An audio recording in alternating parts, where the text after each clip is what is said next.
కానీ ఇక్కడ కూర్చున్న క్రిస్టియన్ కమ్యూనిటీకి చెప్పాల్సింది ఏంటంటే చాలామందికి ప్రవీణ్ పగడాల గారు ఏం చేస్తున్నారో తెలియదు. సో కేవలం మీకు ఆయన డిబేటర్గా తెలుసు, ఒక పాస్టర్గా మాత్రమే తెలుసు. ఎందుకంటే ఆయన ఆంధ్రప్రదేశ్లో మీరు చూసిన మినిస్ట్రీ కేవలం 20%, 80% మినిస్ట్రీ నేను చూశాను. ఎందుకంటే కలిసి ట్రావెల్ చేశాను. సో నార్త్లో ఆయన ఏం చేస్తున్నాడు, యూఎస్లో ఏం చేస్తున్నాడు, హైదరాబాద్లో ఏం చేస్తున్నాడో నాకే తెలుసు. సో ఆయనకి 2 సాఫ్ట్వేర్ కంపెనీస్ ఉన్నాయి, అంటే హైదరాబాద్లో ఒకటి, యూఎస్లో.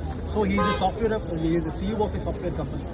సో ఆయన అంత మాత్రమే కాదు, చాలామంది స్టూడెంట్ ఈవెన్ ఆ సాఫ్ట్వేర్ కంపెనీస్లో దేవుని విలువలతో ఒక సాఫ్ట్వేర్ కంపెనీ అది ఎట్లా ఉంటుంది అని అంటే వాచ్మ్యాన్ దగ్గర నుంచి మేనేజర్ వరకు అందరికీ ఈక్వల్గా ఇన్సూరెన్స్ పాలసీ ఉంటుంది.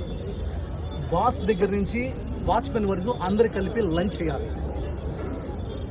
సమానత్వం. ఎందుకంటే అందరూ దేవుడు తన పోలికలు చేసుకోవడాన్ని విలువలతో చూపించిన ఒక బిజినెస్ మ్యాన్.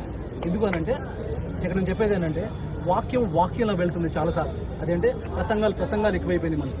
వాక్యం శరీరరీతిగా రావడం అంటే ఏంటంటే వాక్యం యాక్షన్స్లోకి రావడం.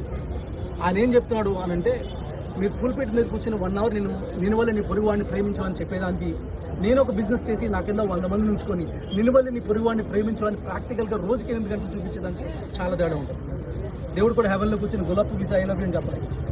నీకు అర్థమయ్యే స్థాయిలో దిగాడు, అర్థమయ్యే స్థాయిలో దిగిన వాడు ప్రవీణ్ పగడాల. సో ప్రవీణ్ పగడాల గురించి నేను ఇస్తున్న సాక్ష్యం ఇది. అంత మాత్రమే కాదు, ఆయనకి 10 మంది పిల్లలు ఇప్పుడు ప్రస్తుతం. దాంట్లో 2 బయాలజికల్, 8 మంది అడాప్టెడ్. అందరూ కలిసి ఉంటారు. మళ్ళీ ఆర్ఫనేజ్ అని వేరే చోట పెట్టి వాళ్ళని ఇక్కడ చోట వెళ్ళిన చోట పెట్టడం. ఇంతకుముందు 14 మంది పిల్లలు. సో ఒక పిల్లలు ఒక స్థాయికి వచ్చి వాళ్ళని మెచ్యూర్ చేసిన తర్వాత వాళ్ళు ఏం చేస్తారంటే వాళ్ళు మళ్ళీ ఫ్యామిలీస్ దగ్గర పంపించేస్తారు, మళ్ళీ కొత్త మందిని తీసుకుంటారు.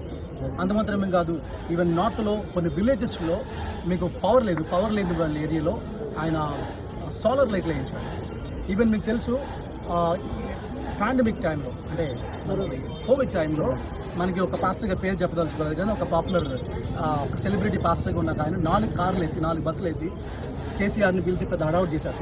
కానీ అదే టైంలో ఈయన 18 బస్సులు వేశారు. బట్ నోబడీ నోస్ హియర్, ఎవరికి తెలియదు. ఎందుకంటే నేను చెప్పేవారు, ఎందుకంటే నేను ఉన్నాను కాబట్టి. ఎప్పుడు గొప్పలు చెప్పుకోడు, ఇలా చేశాను చెప్పుకోడు. ప్రతి ఇండివిజువల్ కాల్ చేస్తాను. అది మాత్రం పక్కన పెడితే నేను ఫర్ ఎగ్జాంపుల్ ఈ బ్రదర్ ఇంటికి వచ్చాడు అనుకోండి, పిలిచారనుకోండి,